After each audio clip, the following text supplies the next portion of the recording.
मंत्रालयातील लाच प्रकरणात एक महत्त्वाची अपडेट समोर आली आहे। राजेंद्र ढेरिंगे यांच्या नाशिक रोड येथील घराची झडती करण्यात आली।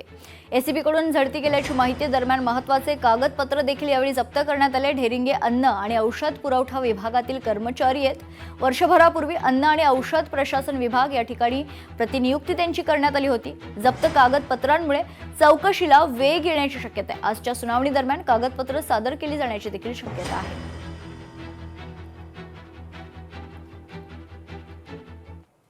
मंत्री नरहरी झिरवळ आज उपमुख्यमंत्री सुनेत्रा पवारांची भेट घेणार आहेत। मंत्रालयातील लाच प्रकरणानंतर नरहरी झिरवळ हे अडचणीत सापडले। शनिवार सकाळपासूनच मंत्री नरहरी झिरवळ नॉट रिचेबल असल्याची माहिती विरोधी पक्षातील नेत्यांनी झिरवळांच्या राजीनाम्याची मागणी केली आहे।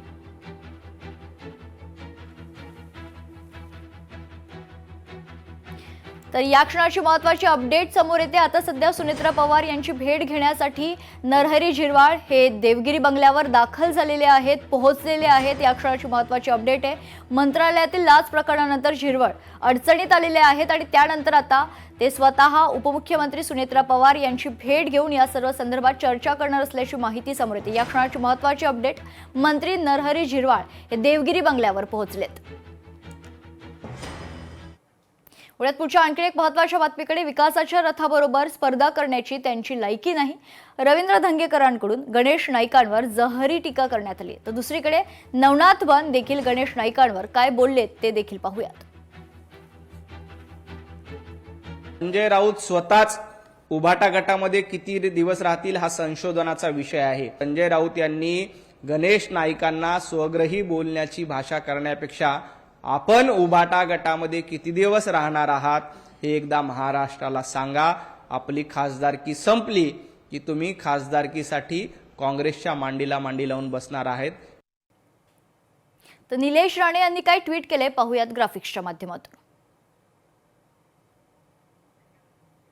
पुढच्या आणखी एक महत्त्वाच्या बातमीकडे, राज्याचे उपमुख्यमंत्री अजित पवार यांचे 28 जानेवारीला विमान अपघातात निधन झालं होतं। त्यांच्या निधनानंतर आमदार रोहित पवार यांनी त्यावर घातपाताची शक्यता व्यक्त करत केंद्रीय तपास संस्थांकडून चौकशी व्हावी अशी मागणी केली होती। दरम्यान अजित पवार यांच्या मृत्यूला 20 दिवस झाले तरी अद्याप VSR कंपनीवर कारवाई झालेली नाही। तसेच DGCAनं देखील खरं तर चौकशी अहवाल दिलेला नाही आणि आता यावरून रोहित पवार यांनी ट्विट करत संशय बळावत असल्याचं म्हटलंय।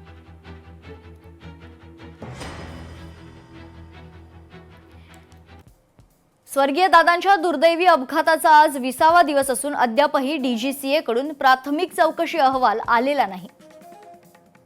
तसेच सर्व नियमांचे उल्लंघन करत विमानं चालवणाऱ्या VSR कंपनी विरोधात देखील काहीही कारवाई अद्यापपर्यंत झालेली नाही। परिणामी शंका अधिक बळावत चालल्यात। त्यामुळे DGCAनं लवकरात लवकर प्राथमिक चौकशी अहवाल द्यावा,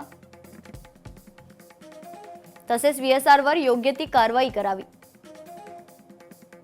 अशी मागणी रोहित पवारांनी केली आहे।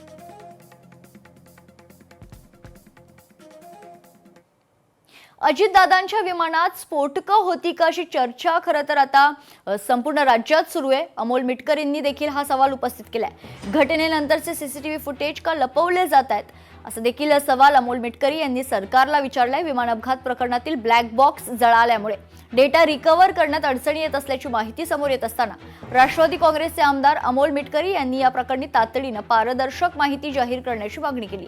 मिटकरी यांनी सोशल मीडियावर केलेल्या पोस्टमध्ये म्हटलंय की ब्लॅक बॉक्स परदेशात रिकव्हर होणार असून अपघाताची माहिती लवकरच मिळेल अशी अपेक्षा व्यक्त केली जात आहे। नेमकं मिटकरी खरं तर काय म्हणाले ते देखील ऐकूयात। दादांनी ज्या दिवशी विमानात प्रवास केला त्या दिवसाचं CCTV फुटेज, त्या विमानात स्फोट कसे झाले, त्या VSR कंपनीच्या विमानात काही स्फोटके लपवल्या गेली होती का, त्या दिवशी तुम्ही एक लक्षात घ्या की विमानतळावर दादा कलिना गेट नंबर 8 मधून गेल्यानंतरचं फुटेज, आता याला काही ब्लॅक बॉक्सची आवश्यकता नाही, ते सहज भेटू शकतं।